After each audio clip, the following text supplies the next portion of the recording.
Hello dear students, this is my fifth video, and in this video we will start the new chapter of our class 11th economics, that is economic reforms in India.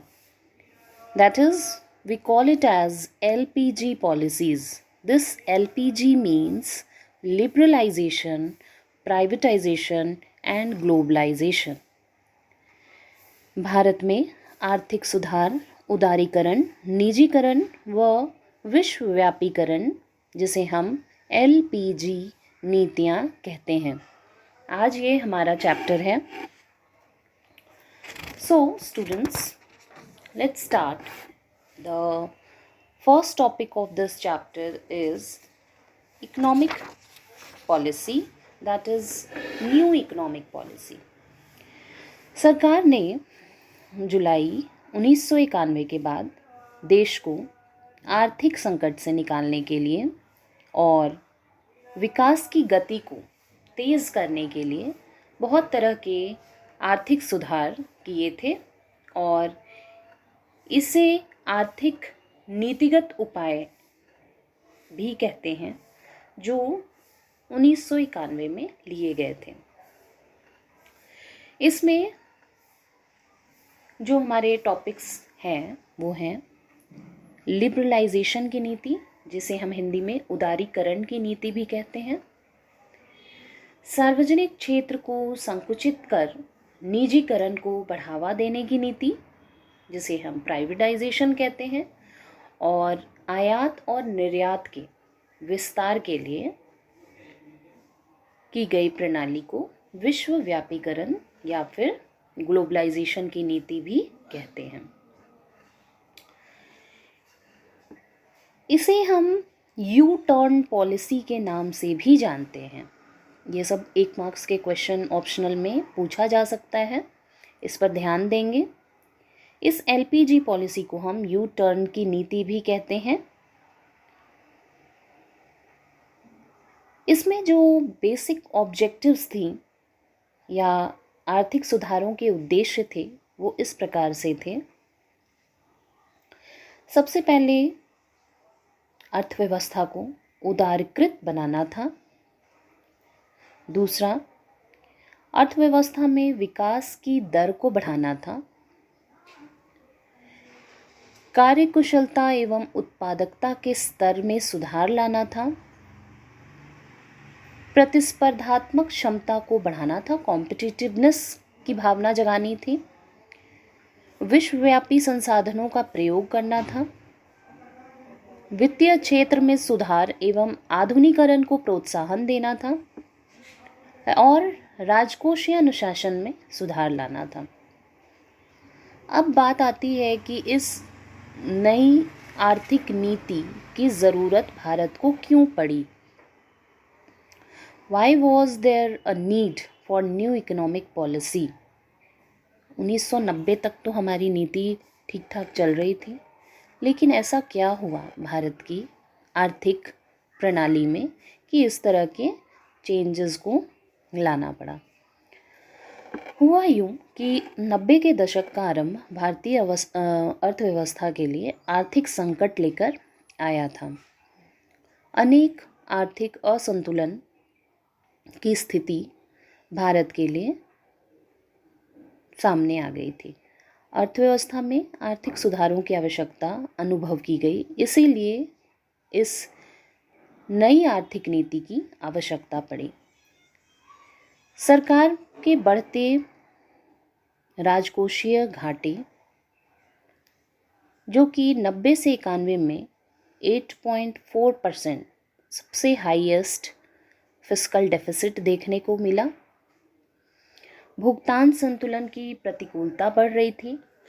निर्यातों की कमी हो रही थी, आयातों की वृद्धि हो रही थी, जिससे हमारे चालू घाटे को संकट के बिंदु तक पहुंचा दिया था। विदेशी ऋण भार भी लगातार बढ़ता चला जा रहा था।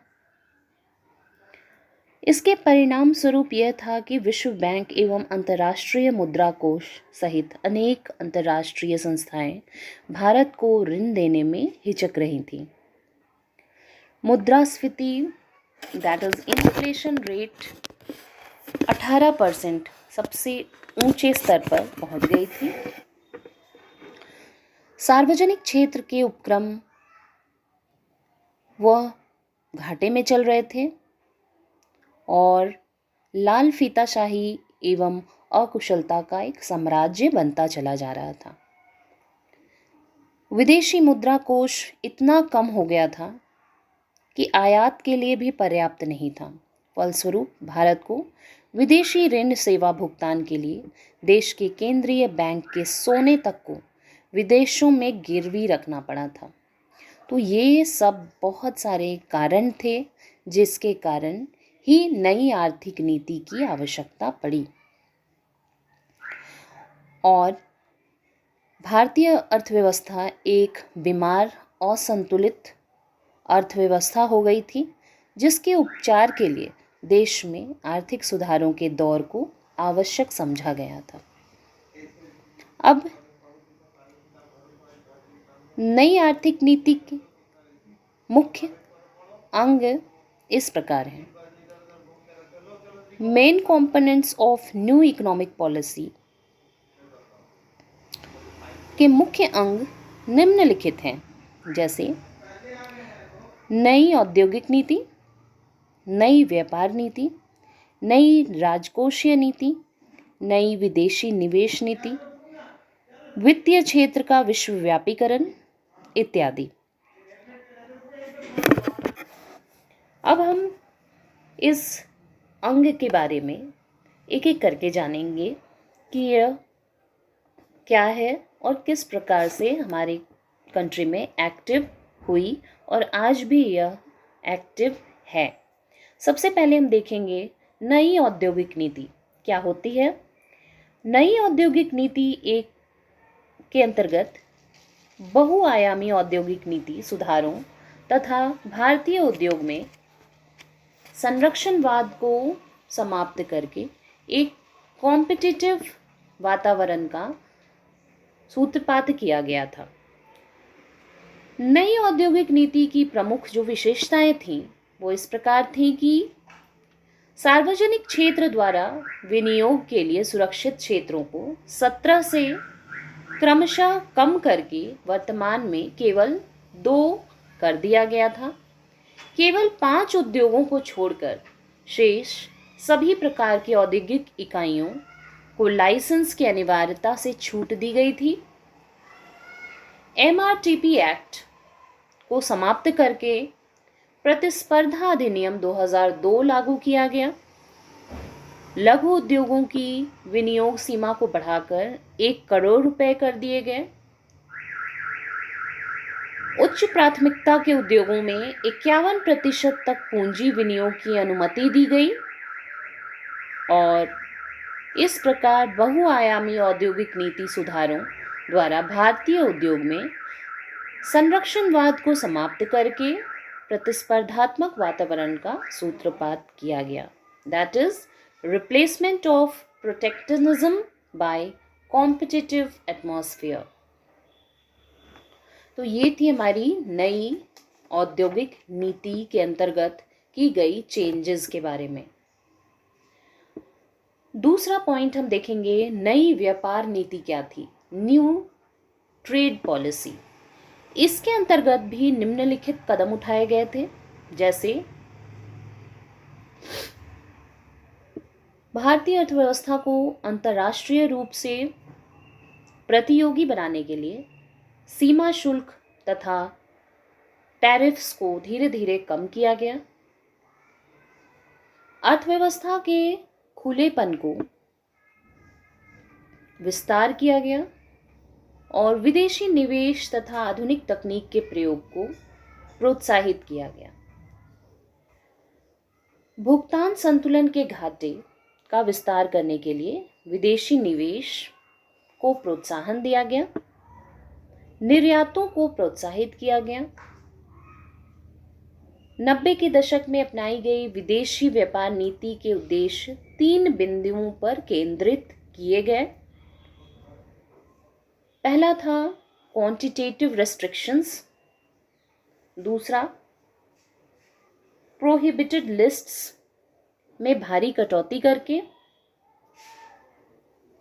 और भारतीय रुपए का अवमूल्यन को रोका गया। इस तरह से तरह तरह के प्रयोग करके हमारी भारतीय अर्थव्यवस्था को एक बैकबोन और सपोर्ट दी गई।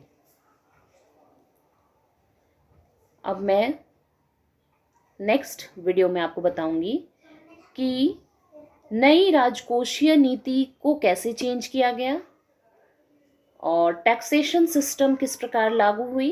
इन सब की चर्चा हम नेक्स्ट वीडियो में करेंगे। Thank you student.